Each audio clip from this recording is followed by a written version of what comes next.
Hello students, कैसे हैं आप सब।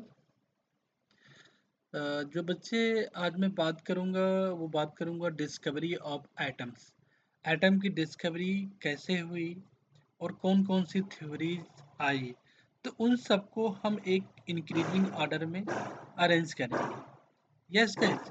तो जो फर्स्ट थ्योरी थी वो डेमोक्रिटस थ्योरी। ये एक साइंटिस्ट के नाम पे थी। जो थ्योरी 460 टू 370 BC का मतलब इसका है बिफोर कॉमन एरा। ठीक है। सो जो आपके डेमोक्रेटिस लिव्ड अबाउट 90 ईयर्स। ठीक है, ये एक आपके साइंटिस्ट थे जो 90 साल के थे, जो 90 साल जिए। और नियरली आपको मैं बात करूं, ये तो 2500 साल एगो की बात है। और ये जो आपकी ये साइंटिस्ट थे, ये एक ग्रीक फिलासफर थे। ठीक है। तो इनकी जरा थ्योरी बात करते हैं। तो इन्होंने जो डिस्कवर किया और जो कहा वो कहा कि matter is composed of tiny. ठीक है, एक बहुत लाइटली। और उसके बाद इन्होंने बोला कि इंडिविजुअल पार्टिकल्स है। इसको हमने बोला क्या, एटॉम्स बोला। मीनिंग इसका मतलब ये था इंडिविजुअल।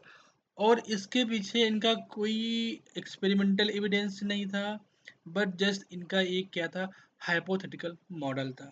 और इन्होंने कुछ बात जो कही वो काफ़ी हद तक सही थी।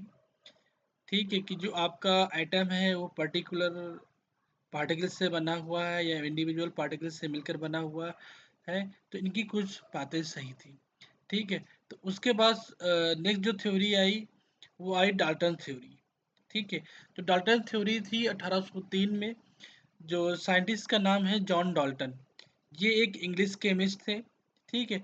और इनके कुछ मेन पास्टुलेट्स कह सकते हैं, इनके कुछ पास्टुलेट थे। जैसे कि इनका फर्स्ट पास्टुलेट है कि all matter is made up of tiny particles called atoms. बिल्कुल सही बात है। जो आपके डेमोक्रेटिक साइंटिस्ट ने कहा था, बिल्कुल उन्हीं की बात बोली। उन्होंने कहा कि जो आपका एटम है या फिर आपके मैटर है, उन्होंने क्या बोला कि टाइनी पार्टिकल्स का, उसका हम क्या बोलते हैं, एटम बोलते हैं। तो atom of the same elements are identical. बिल्कुल सही बात है। इन्होंने कहा कि atoms of the same elements are identical. Atom combine in simple whole numbers ratio to form compounds. Yes. तो जो एटम होगा वो कंबाइन करेगा विद डिफरेंट डिफरेंट नंबर से, डिफरेंट डिफरेंट एटम से, and it's make a compounds. उसके बाद इन्होंने बोला कि atoms are individual and indestructible in chemical reaction. बिल्कुल सही बात है कि एटम इंडिविजुअल्स है। और इनडेस्ट्रक्टिबल का मतलब है कि एटम कभी आपका खत्म नहीं होगा इन केमिकल रिएक्शन, कभी वो आपका एटम रहेगा। ठीक है। और उसके बाद इनके जो इंपॉर्टेंट पॉइंट थे, उन्होंने कहा first theory is based on experiment. तो इसकी जो फर्स्ट थ्योरी थी वो एक्सपेरिमेंट बेस्ड थी। बट ये फेल कैसे हुई, इन्होंने बोला कि जो आपका सब एटॉमिक पार्टिकल्स है और आइसोटोप्स हैं उनको डिस्कवर नहीं कर पाए। ठीक है। जैसे कार्बन के आइसोटोप्स हैं, हाइड्रोजन के हैं, क्लोरीन के हैं, ब्रोमीन के, बहुत सारे आइसोटोप्स हैं। इनको डिस्कवर या इनको आप बता नहीं पाए सही से। ठीक है। उसके बाद नेक्स्ट थ्योरी थी थॉमसन मॉडल। थॉमसन मॉडल बहुत इंटरेस्टिंग मॉडल है। ये प्लम पुडिंग मॉडल के नाम से जाना जाता है। ये 1897 में डिस्कवर किया गया। ठीक है। जो इसके मेन साइंटिस्ट थे वो जे थॉमसन थे।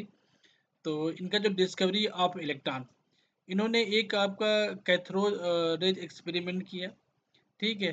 उन्होंने ये पाया कि जो एटम है इज एक positive charge sphere with negative charge electron embedded into like plums in a pudding.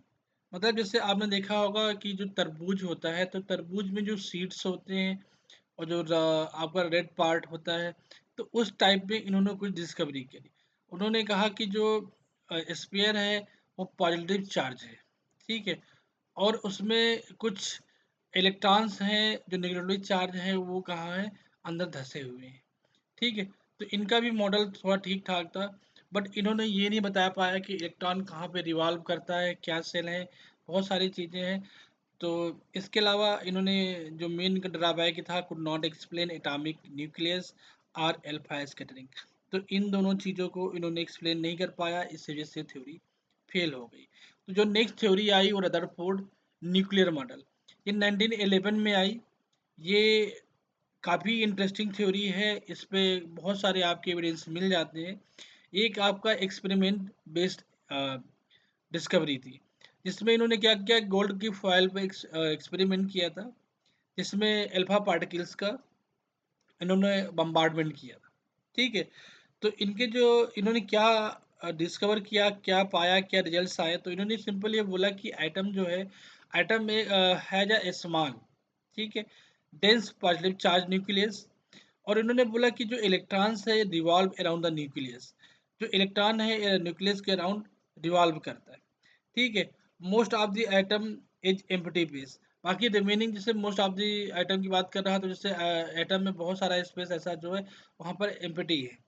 ठीक है, बट इन्होंने क्या किया कि जो इनका फेल हुआ, तो इन्होंने बोला could not explain stability of atom और इलेक्ट्रॉन अरेंजमेंट। ठीक है, तो एटम के स्टेबिलिटी या इलेक्ट्रॉन अरेंजमेंट को इन्होंने एक्सप्लेन नहीं कर पाया। ठीक है, उसके बाद नेक्स्ट थ्योरी आई बोर मॉडल। बोर मॉडल 1913 में आई थी, जिसको डिस्कवर किया था नील्स बोर ने। इनके जो कुछ आइडियाज थे, इनके जो एविडेंस थे, वो ये थे कि उन्होंने कहा कि electron revolve in fix circular orbit.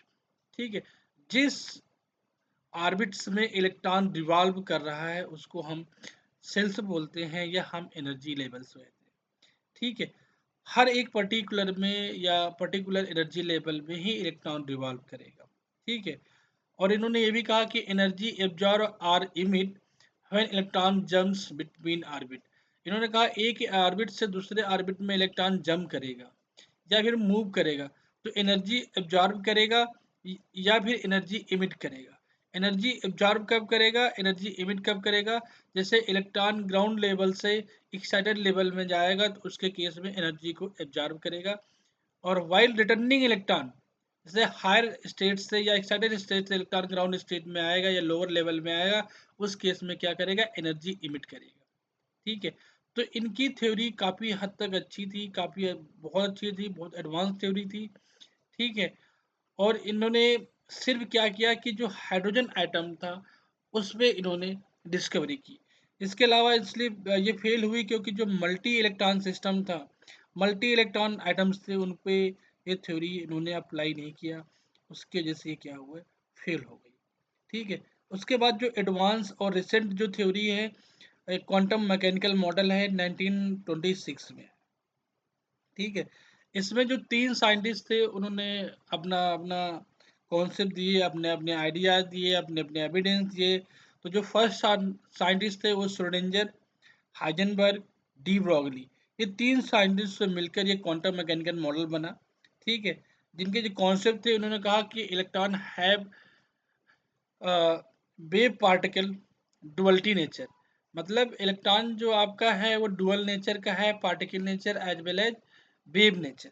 ठीक है, तो इनकी जो थ्योरी थी काफ़ी एडवांस थी, बहुत अच्छे पॉइंट्स थे, बहुत अच्छे कॉन्सेप्ट थे, बहुत अच्छे आइडियाज थे। ठीक है, तो इनका फर्स्ट पॉइंट इनका यही था। सेकेंड पॉइंट ये था कि exact position of electron can not be determine, ये हाइजेनबर्ग अनसर्टेनिटी प्रिंसिपल का है। ठीक है, हाइजेनबर्ग ने कहा था कि जो इलेक्ट्रॉन की पोजीशन है वो एग्जैक्ट पोजीशन हम वी कैन नॉट डिटरमाइन। ठीक है, इसके अलावा position and momentum similarity measure नहीं कर सकते, ये इनकी मेन थ्योरी थी। ठीक है, उसके बाद इनका जो नेक्स्ट पॉइंट था वो ये था कि इलेक्ट्रॉन एग्जिस्ट इन ऑर्बिटल्स। तो इसका मतलब ये था इलेक्ट्रॉन जहाँ पर ऑर्बिटल में एग्जिस्ट कर रहा है, जहाँ पर पाया जा रहा है, तो प्रोबेबिलिटी ऑफ फाइंडिंग पार्टिकल्स, ठीक है, उस रीजन में होगी जहाँ पर इलेक्ट्रॉन अपना होगा। ठीक है, इसका इम्पोर्टेंट यही था कि जो modern and most accurate model है एटम का, और quantum mechanical model of atom is the most accurate and widely acceptable model था अब तक की। ठीक है, इसके अलावा इसके कई भी लिमिटेशन थे जो अभी प्रूफ नहीं हुए हैं। ठीक है, उन पर वर्क चल रहा है।